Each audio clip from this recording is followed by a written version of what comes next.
The quiet collapse of the person who never complains. Most people think collapse is loud. They imagine broken glass, raised voices, a public scene, a dramatic exit. But the quiet collapse of the person who never complains looks different. It looks like a man standing in his kitchen before sunrise, already dressed for the day, staring at the sink for a few seconds longer than necessary because even turning on the tap feels like one more thing. It looks like heavy boots by the door that take too long to untie at night. It looks like a phone buzzing on a table while someone closes their eyes and lets it ring for 3 extra seconds, not because they are rude, but because their body is trying, in the smallest possible way, not to belong to everyone. His name was Thomas. He was 42 years old. He lived alone in a small second-floor apartment above a closed tailor shop on a quiet street that became loud only when the buses started moving before dawn. His apartment was modest.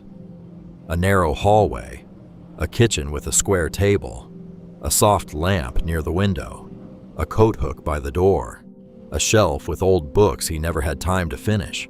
Nothing about the place looked impressive, but everything in it had been placed carefully, as if he had spent years trying to make peace look simple. Thomas was the kind of man people trusted without thinking about it. Not because he talked a lot, not because he made speeches, because he was reliable in the quiet way that disappears into other people's lives. He remembered appointments. He carried the heavier bag. He answered late calls. He fixed things without making the room feel guilty. He stayed a little longer after work when nobody else wanted to. He drove across town when family needed a favor. He said, "It's fine," often enough that people began to believe it. And after a while, everyone around him stopped checking whether it was true. That morning, the first message came at 6:12. "Can you cover the first client call? I'm running behind." It was from Daniel, a younger coworker from the office. Thomas looked at the message while standing in the kitchen in his shirt sleeves. The blue light from the phone lit one side of his face. Rain moved softly against the glass. He had not even left for work yet. He typed back, "Yes." Then he put the phone down and opened the cupboard for oatmeal he was too tired to want. This was how it usually began. Not with disaster, with one small request that did not look heavy on its own. On the train into the city, Thomas stood near the door because all the seats were taken. A teenage boy across from him pretended to sleep. A woman in a hospital uniform rubbed her forehead with 2 fingers. Someone near the far end of the carriage coughed into a scarf. Thomas held the metal pole with one hand and his work bag with the other. He had not been sleeping well for weeks, not because of one big problem, because his life had become crowded by 1,000 small dependencies. At work, people depended on his calm. At home, his sister depended on his steadiness. His mother depended on him to explain things the doctor said too quickly. His neighbors depended on him when something jammed, leaked, or stopped working. Even old friends depended on the version of Thomas who never needed much, never made things awkward, never said, "I can't." At the next stop, an older man entered the carriage, one hand gripping the doorframe for balance. The sleeping teenager did not move. The hospital woman was too tired to notice. Thomas stepped aside and pointed toward the seat that had just opened as someone got off. The older man sat down and nodded once in gratitude. Thomas nodded back. Nobody else registered the exchange. That was the thing about men like Thomas. They often spent their lives reducing friction in rooms that would never remember them for it. By 8:10, the office was already loud. Phones, shoes on polished floors, 2 printers running at once, a project manager speaking too brightly in the hallway, coffee being poured into paper cups by people who looked like they hated morning but wanted others to think they could beat it. Thomas sat at his desk and took over Daniel's first client call without mentioning the message. By 9:30, he had already answered 3 emails that were not really his responsibility, fixed one spreadsheet that had been misfiled by someone in operations, and stepped into a meeting where his manager, Julia, said, "Thank God you're here," with the kind of relief that sounds flattering until you realize it is just another form of pressure. Thomas was good in meetings because he absorbed panic without reflecting it. Julia relied on that. Everyone did. At 10:15, when a presentation file failed to open 5 minutes before a regional review, Thomas quietly rebuilt the slides from an earlier draft, while everyone else talked in stressed half-sentences around him. When the meeting finally started, the director praised the team for pulling together. Nobody mentioned Thomas. He did not expect them to. That part almost made it worse. If someone had taken from him deliberately, anger might have been easier. But most of the time, people were simply used to him. And being quietly useful for too long can turn a person into part of the furniture in other people's minds. At 11:40, Julia stopped by his desk. "Can you stay a bit late tonight?" she asked. "I wouldn't ask if it weren't important." Thomas looked up. There it was again, the familiar setup, a request wrapped in necessity, a compliment wrapped around assumption. He was tired. He had promised his mother he would pick up her prescription after work. His sister had texted earlier to remind him about the utility forms he was supposed to look at tonight. He had not had one evening to himself in 10 days. But Julia was already holding the situation with the confidence of someone who had never been told no by him. Thomas felt the old answer rise automatically. "Of course. Yeah, no problem. I can do that." The words almost reached his mouth. Then he noticed something strange. He did not feel generous. He felt absent, as if part of him had quietly stepped out of the room and left only habit behind. Thomas looked at Julia and said, carefully, "I can stay for 30 minutes. After that, I need to leave." Julia blinked, as if the sentence had arrived in the wrong voice. "Oh," she said. "Right. Sure. That helps." She walked away.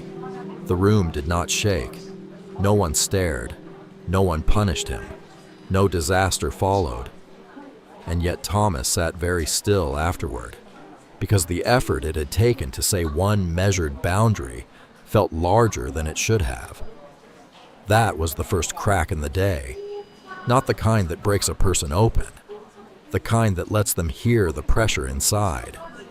At lunch, he did not leave the building. He ate a sandwich at his desk while reviewing invoices, because Daniel had apologized for the morning, and then immediately asked if Thomas could also help with a client note. "Since you already know the context better than I do." Thomas typed back, "I can review it tomorrow." That was the second boundary of the day. Small, clean, late perhaps, but real. At 1:50, his sister called. He let it ring once before answering. "Hey," he said. Her voice was already moving quickly. "Mom's prescription still needs to be picked up, and I forgot to send that insurance document, and the utility notice came again, and can you maybe stop by tonight? She gets less anxious when you explain things." Thomas looked out at the office glass and the blurred movement beyond it. His mother was not cruel. His sister was not lazy. They simply knew he would handle it. That had become the invisible contract of his life. He made things manageable. Other people brought him the unmanageable parts. "I can pick up the prescription," he said. "And the forms?" his sister asked. Thomas closed his eyes for 1 second. "I can look at them tomorrow." A pause. "Tomorrow?" she said. There was no anger in her voice, only surprise. as if a chair had been moved half an inch in a room she knew by heart. "Yes," Thomas said. "Tomorrow." Another pause. Then, "Okay." Not warm, not offended, just unfamiliar. When he hung up, Thomas realized his jaw was tight. He had not shouted. He had not refused everything. He had simply admitted he had limits today. And somehow that simple act felt more exhausting than solving 3 other people's problems. By the time he left the office, the city was dark with rain. He walked with his coat collar up and his bag pressing against one shoulder, stopping first at the pharmacy near the tram line. Inside, the queue moved slowly. A father bounced a restless child near the cough medicine shelves. A woman in office heels stared blankly at a basket with shampoo and painkillers. A tired cashier moved with the fixed concentration of someone trying not to make mistakes in front of impatient people. Thomas stood near the back of the line with the prescription ticket in one hand. The day had settled into his body by then. Not as pain exactly, as weight. The kind that does not belong to one moment. The kind made of accumulation. An older man in a damp leather jacket entered, glanced at the queue, and stepped directly to the front, setting his items down with the careless confidence of someone who expected the room to reorganize itself around him. A few people looked up. No one said anything. The cashier opened her mouth, then stopped. Thomas felt something in him turn toward the scene. Not anger, recognition. He knew this shape too well. The room waiting for the person who is easiest to ignore to remain silent. The father shifted his child from one shoulder to the other. The woman in heels looked back down at her basket. The cashier stood trapped behind politeness and fatigue. Thomas heard his own voice before he had fully planned it. "There's a line." The man turned. "What?" Thomas held his gaze. "There's a line," he repeated. "It starts back there." No apology, no extra softness, no explanation. Just the fact, offered without aggression. The man looked at him for a long second, measuring whether resistance would find anything to hook into. It did not. Thomas was not fighting him. He was simply not disappearing. The man clicked his tongue under his breath and moved to the back. The cashier exhaled so quietly it was almost nothing, but Thomas heard it. For the first time that day, he felt not drained by a boundary, but steadied by it. He picked up the prescription and stepped back into the wet blue evening.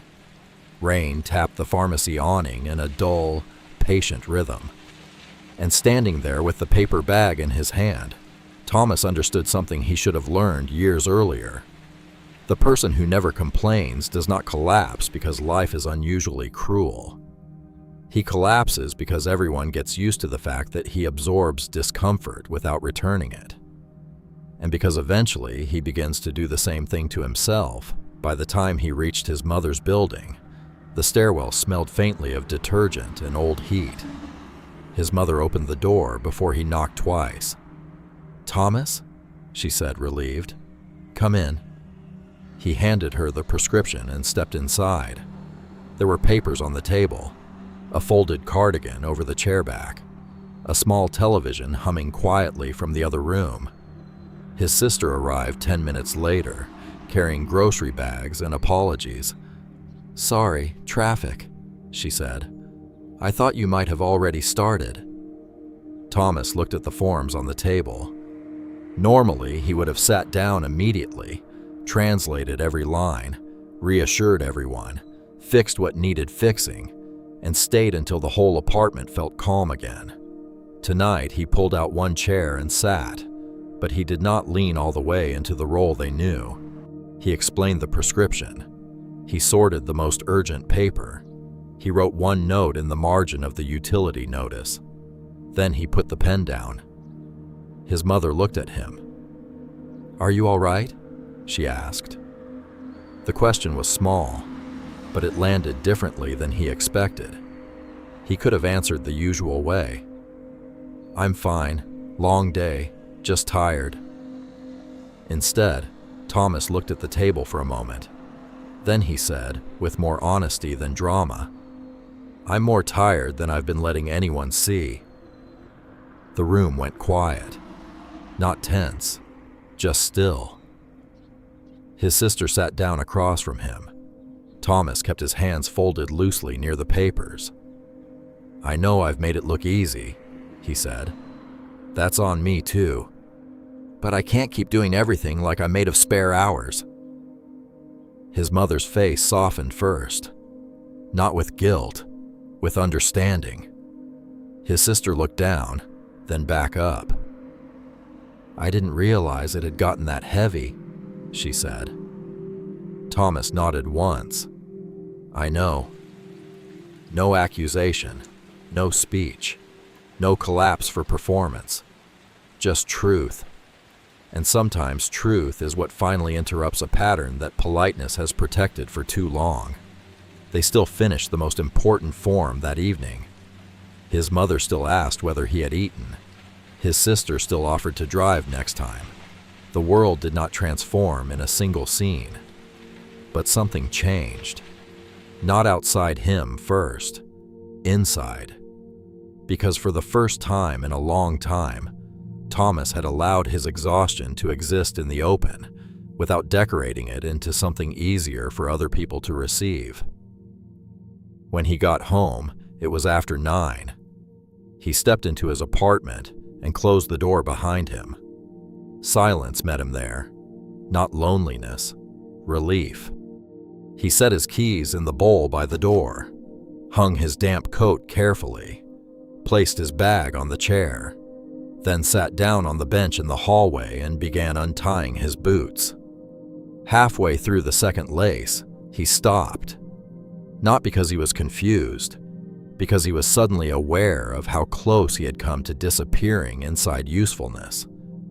The quiet collapse of the person who never complains does not always end in spectacle.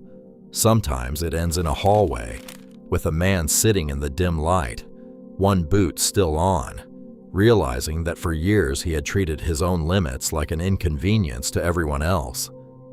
Thomas finished untying the boots and placed them neatly by the wall. Then he stood, walked to the kitchen, and poured himself a glass of water. His phone buzzed once on the table. A message from Julia. "Thanks again for today." A message from his sister followed a minute later. "I'm sorry I didn't notice sooner." Then another. "We'll do better." Thomas looked at the screen. For once, he did not feel the urge to answer immediately. The room around him was warm. The lamp by the window threw a quiet pool of light across the floor.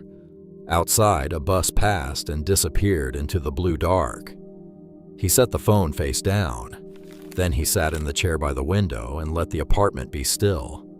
Some people think strength is endless availability, but it is not. Endless availability is often just fear with good manners. Real strength is quieter. Sometimes it is a man saying, "I can stay for 30 minutes. I can look at it tomorrow." There's a line, "I'm more tired than I've been letting anyone see." Small sentences, ordinary sentences, sentences that keep a life from becoming a hallway through which everyone else keeps passing. Thomas did not become a different man that night. He was still kind, still dependable, still someone others could trust. But he understood now that being needed and being consumed are not the same thing. And the person who never complains does not owe the world his silence just because the world has grown comfortable with it. Before bed, Thomas stood by the window in the darkened kitchen. Rain moved in faint silver lines under the street lamp outside. Somewhere down the block, a car door shut. A dog barked once. Then even the city seemed to lower its voice. Thomas rested one hand lightly on the back of the chair beside him. The day had not become easier by the end of it, but it had become clearer. The strong one is often the one nobody checks on. The calm one is often the one carrying too much. And the quiet collapse begins the moment a person believes that being good means being endlessly available. He turned off the lamp. The kitchen dimmed, and for the first time in a long time, the silence around him did not feel like another duty. It felt like something returned. Not loudly, not dramatically, just enough for one exhausted man to stand in the dark and understand that the life he was holding together also had to include him. And that was where the repair would begin. Not with escape, not with anger, but with the quiet decision to stop disappearing just because everyone had grown used to his strength.